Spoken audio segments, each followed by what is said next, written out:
Olá, eu sou a Lívia, diretora e fundadora aqui do Instituto Signa.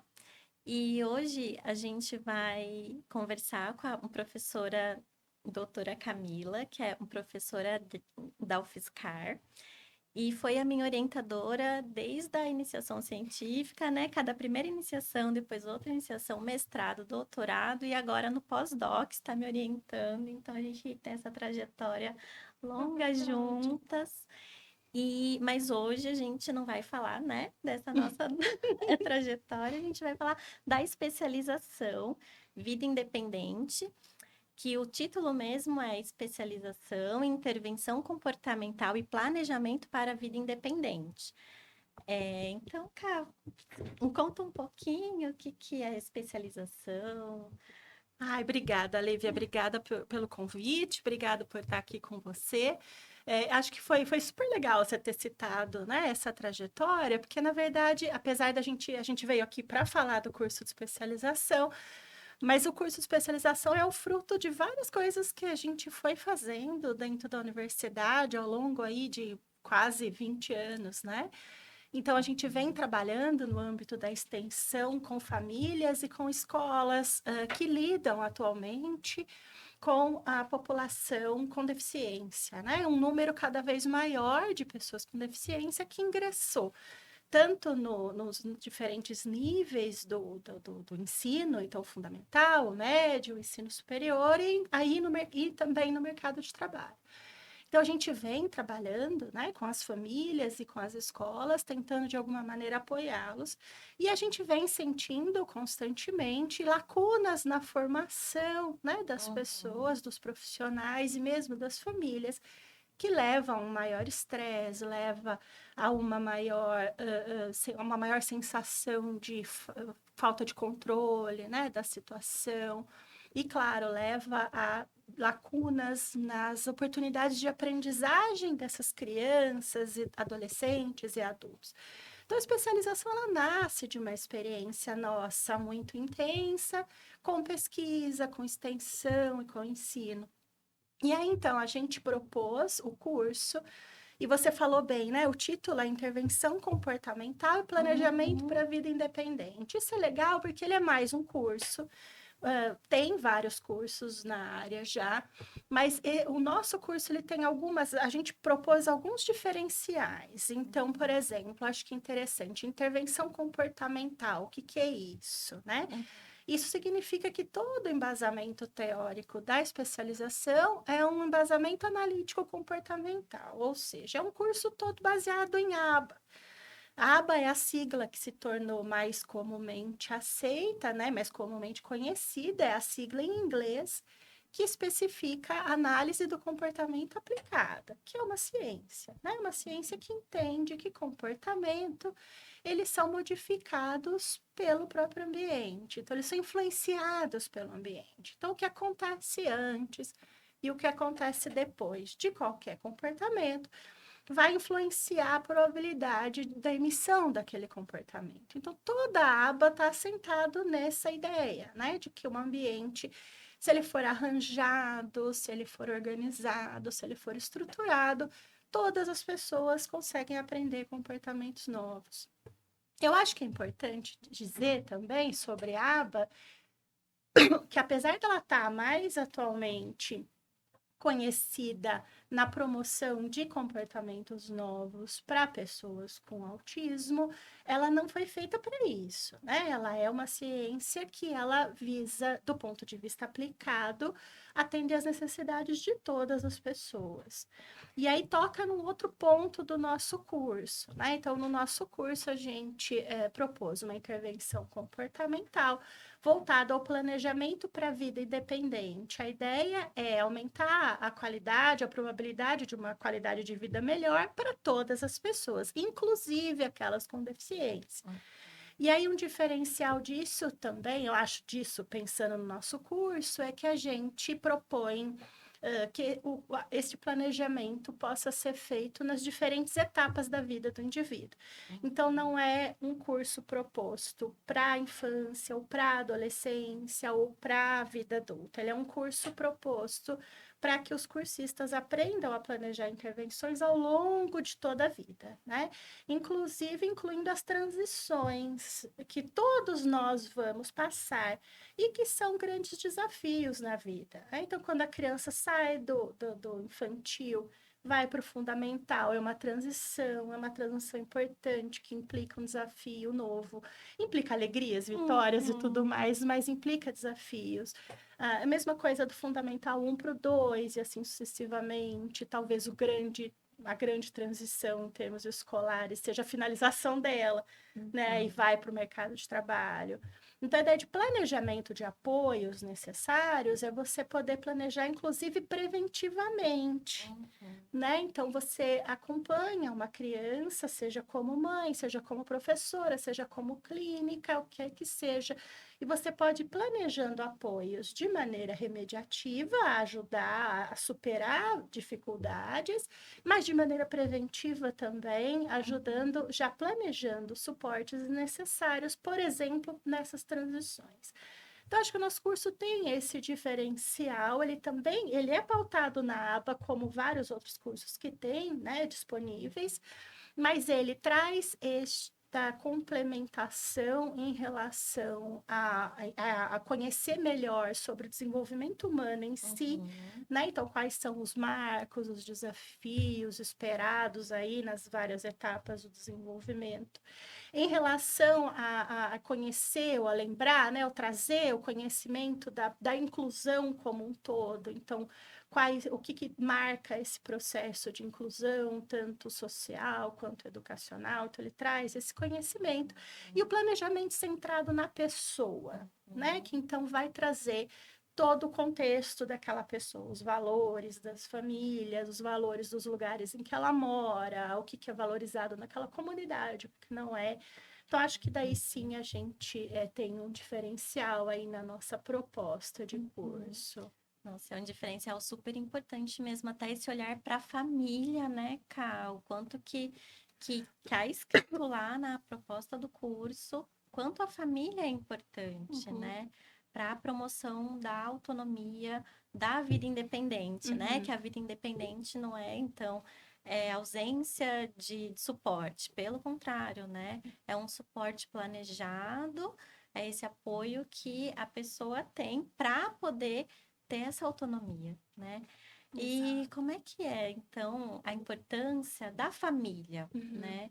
Para o desenvolvimento da vida independente? Como que a gente, né, no nosso grupo de pesquisa, que é de intervenção, né? Familiar, né? E por que olhar para a família? A literatura vem trazendo, né, a importância da família na mediação de intervenções. Isso por vários motivos. Um deles, acho que um motivo muito prático, é que a aba em si, ela vem se mostrando como padrão ouro de intervenção, no sentido de ter resultados muito promissores no ensino de comportamentos importantes, funcionais, que vão promover uma melhor qualidade de vida para pessoas com deficiência. Ao mesmo tempo, a evidência científica vem mostrando a necessidade de que essa intervenção seja uma intervenção de alta intensidade. Então, uma intervenção de várias horas por semana. E aí, é claro, tem-se uma dificuldade prática, que é uma dificuldade, primeiro, não há profissionais suficientes formados nisso para dar conta da demanda. Então, isso que os cursos de especialização, formação livre, no geral, vem tentando contribuir, né? Com a quantidade, realmente, o contingente de profissionais para dar conta da demanda, que é crescente. Mas tem o outro fator, o fator econômico, né? Então, ainda não se tem, por exemplo, esse tipo de intervenção disponível em quantidade suficiente no sistema público de saúde. Então, aí, se você realmente... A evidência empírica, então, vem mostrando a necessidade de uma intervenção de alta intensidade. Mas não tem como proporcionar na prática, porque não tem a quantidade de profissionais e os que têm ainda acabam sendo um valor muito pouco acessível para a maioria das famílias. Então, aí, isso teve início pensando nessa parte prática, né? Também tem a questão... de funcionalidade. As famílias são os reforçadores principais das crianças, são as pessoas mais significativas das crianças.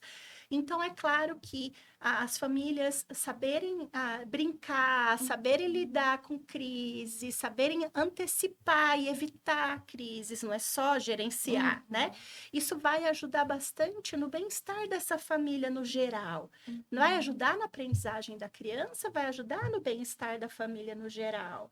Os dados também vêm mostrando um retorno, ou seja, a família voltando a ficar mais tempo em casa com as crianças. Então, isso está voltando a acontecer, né? Teve aquele momento em que e ainda, claro, isso vai variar muito de localidade, por exemplo, em que os pais ficam mais fora de casa.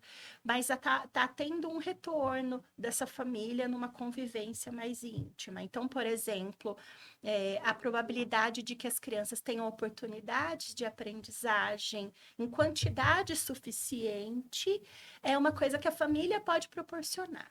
Vamos imaginar, se você tiver todos os recursos possíveis para pagar uma terapeuta por dia para o seu filho, então uma na segunda, uma na terça, assim vai até sexta-feira. Você tem 5 horas de intervenção.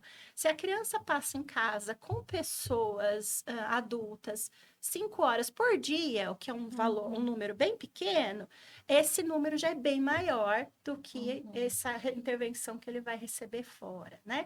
E aqui vamos tentar falar realmente em oportunidades de aprendizagem, não em horas de terapia, porque isso também é muito confuso. Às vezes, horas de terapia, infelizmente, não se convertem em oportunidade de aprendizagem útil, né? E às vezes em casa isso pode acontecer, como também pode não acontecer. Isso depende de como está realmente estruturado, né? Então, a família. Então, 2 pontos importantes. A questão prática de acesso à terapia, envolver a família na intervenção pode ajudar nisso. Eles, como mediadores, podem fornecer essas oportunidades de aprendizagem que a família não tem condições, não tem acesso via profissionais, né? E outra, realmente, ser uma intervenção mais funcional, porque são pessoas significativas, é o ambiente significativo da criança. Então, um problema que se tem muitas vezes na intervenção clínica, exclusivamente clínica, é a questão da generalização, né? Então, o terapeuta às vezes fala assim: aqui ele fala, ou aqui ele faz coisas, e é fato, às vezes ele faz todas as coisas que estão ali sendo postas para ele na situação 1 a 1 com um terapeuta formado. Mas aí ele não consegue brincar com as crianças no play, ou não consegue pedir ajuda em casa quando precisa, ou seja, ele não generaliza, né? Ele não leva aquela aprendizagem da clínica para fora da clínica. Se os pais, se a família como um todo, é que eu tô falando pais, mas na verdade são os cuidadores que tiverem mais diretamente envolvidos com as crianças. A gente teve vó, já teve tia, já teve irmão, né? Nas intervenções, você lembra. Então, irmã. Então, é quem tiver mais tempo, quem tiver mais chance, né? De estar com as crianças. Quando a gente tem essas pessoas envolvidas na intervenção, a chance de generalização é maior, porque na verdade já está ali no ambiente funcional, ele já está sendo ensinado ali no ambiente funcional, né? Então, trazer os pais para a intervenção tem também esta importância. E eu acho que uma observação importante, que, por exemplo, a gente fez a live com as mães, e as mães citaram, e elas vêm citando ao longo de bastante tempo, sobrecarga da família. Então, a gente tem que tomar cuidado, é uma coisa que a gente aborda no nosso curso, o planejamento da intervenção, quando a gente envolve a família, não é só ir na casa da família, deixar um monte de tarefa pronta e ir embora, né? Envolve uma análise de rotina, então a gente vai entender direito qual é a rotina daquela família. Quem, por exemplo, é a melhor pessoa, ou a pessoa com mais disponibilidade de tempo para estar com a criança. Então, por exemplo, se a avó é a criança que fica, é a pessoa que fica com a criança no contraturno, ela já está com a criança. Que coisas essa avó faz? Ela faz comida, ela dá o banho, ela faz a tarefa junto com a criança. Então, são nessas atividades que a avó já faz que a gente vai inserir a intervenção. Então, são nesses momentos que ela já está ali com a criança, tô falando a avó, pode ser a mãe, quem quer que seja, né? Que esteja com ela, nessas situações que a gente vai inserir a intervenção. A gente já teve mãe, por exemplo, que fazia estimulação de fala no carro, dirigindo, porque era aquele momento onde ela estava com a criança, que ela estava desperta, a criança também, ela pegava longos períodos de congestionamento, então para ela era um bom momento. Colocava-se uma música especializada ali, que ela, escolhida por ela, especial, né? Especializada especial. E aí ali ela conseguia estimular a troca vocal com a criança, por exemplo, né? Então, o bom planejamento da intervenção, quando a gente fala em envolver a família, é realmente, primeiro, ouvir, né, essa família, ouvir as demandas, as prioridades, o que ela traz de mais urgente, isso é algo importante, né? Então, para ela é urgente organizar a rotina matinal, por exemplo. É um desafio que se tem com crianças pequenas, aquela loucura da manhã. O desafio para ela principal é esse, nós vamos planejar uma intervenção que comece por aí. E aí, olhar os recursos, e quando eu falo em recurso, está envolvido tempo, por exemplo, que elas têm, que a família tem para dar conta daquilo. Então, qual vai ser o horário melhor para a intervenção para acontecer, né? Mediada por essa família. Então, acho que é isso, né? A família, quanto mais envolvida, melhor por N motivos, mas eu acho que os principais são esses, aumenta a quantidade de oportunidade de aprendizagem da criança e já é uma oportunidade, é uma aprendizagem prática, funcional no ambiente dela. E a gente tem que fazer isso com cuidado, essa ressalva, né? No sentido de analisar a rotina, planejar junto com a família, junto mesmo, colaborativamente. E monitorando o que está dando certo, o que não está dando certo. Então, também é isso, não é só chegar, entregar um protocolo pronto, ir embora, voltar dali 6 meses, né? Não, é realmente continuamente construindo junto com a família. Então, aí a gente tem tido bastante sucesso no sentido de das famílias estarem mais empoderadas e promovendo, né, essa interação melhor para a família como um todo, eu acho, que seria talvez o terceiro ganho, né, quando a família aprende a lidar com a criança, aprende uma maneira de trocar afetivamente com ela, de ter uma comunicação, consegue organizar a rotina, consegue gerenciar a própria casa. Há uma redução de estresse, uma redução de ansiedade, que são bastante positivos para o ambiente familiar como um todo. Acho que essas são as razões principais, Lívia. É muito legal, né, Caio? Eu fico encantada mesmo. Eu escuto você falando e eu vejo a potência disso mesmo, o quanto é muito importante, assim. E o quanto a especialização é uma forma de divulgar esse conhecimento que a gente estuda, né? Como que a gente faz isso, né? E aí, na especialização, a gente vai tornar acessível esse conhecimento, né? E aí, vai ter o eixo prático na especialização, né? Como que vai Isso. funcionar? Que são estudos de caso, Boa. então. Como Isso. que funciona? Por exemplo, uma mãe que se inscreve na especialização, ela pode levar o caso do filho dela, estudar aquilo ali, como é que a gente vai dar esse suporte, né? Integrando os outros eixos do curso, porque tem o eixo prático, o eixo de políticas públicas, né? E normativas, o eixo de desenvolvimento humano, né? O eixo de aba. E esse eixo de prático, né? Então, como que a gente vai integrar isso tudo? E quais os benefícios para essa mãe que escolhe se matricular no curso? Ótimo, ótimo. Eu acho que ali o curso, como você falou, né? Como ele é uma proposta nascida de uma trajetória longa, a gente foi vendo vários elementos que pareciam ser importantes para que as intervenções fossem bem-sucedidas, né? Então, por exemplo, a parte, como você cita, o eixo de política pública, de normativa, ele é um eixo importante para a gente entender o contexto mais macro no qual a gente está inserido, que é importante para que a intervenção de fato funcione, né? Não adianta a gente exportar muita intervenção sem entender o contexto daquele município, o contexto daquela normativa, que acessos eles têm, que serviços eles têm naquele lugar, se não tem, quais os meios de buscar também, é o que a gente vai aprender ali no eixo, né, no primeiro eixo do curso. É um eixo mais curto, de 60 horas, bem teórico, mas ele é para mostrar essa realidade como um todo, né, esse contexto mais macro. Depois, como você citou, do desenvolvimento humano, para aprender como que a gente, todos nós, como que a gente evolui ao longo do tempo, né? Então, quais são os marcos, quais são os desafios que a gente vai enfrentar em cada faixa etária. E a tua criança também vai enfrentar, o seu adolescente vai enfrentar. Então, é importante entender esses marcos, né? Os fatores de risco para o desenvolvimento. Então, eles estão nesse eixo. Depois, como você citou também, tem o eixo dos suportes e apoios, então vamos entender o que tem de suporte no geral, tanto de teoria, quanto juntando um pouco com aquela questão da contextualização.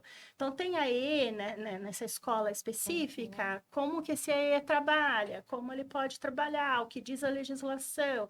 Tem comunicação alternativa aumentativa? Não tem. Como buscar? O que ela pode fazer por essa pessoa? Enfim, né? Então, tem este eixo que vai mostrar os suportes que existem.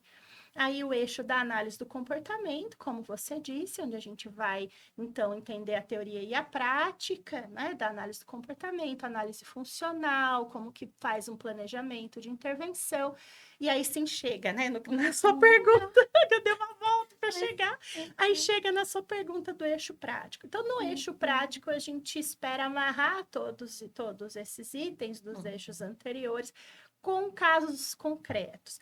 Então, a mãe da sua pergunta, por exemplo, ela pode trazer o caso concreto dela. Então, a gente vai estar complementando os casos que os alunos trouxerem para tentar cobrir todas as transições, ou toda a etapa da vida, todas as etapas. Vamos imaginar que todos os alunos trazem casos de criança. A gente também vai querer, aí nós vamos trazer outros casos também concretos, reais, né? Onde a gente vai estar tentando pôr em prática o planejamento de uma intervenção voltado, por exemplo, para um adolescente, para um adulto que acabou de se formar e precisa entrar no mercado de trabalho.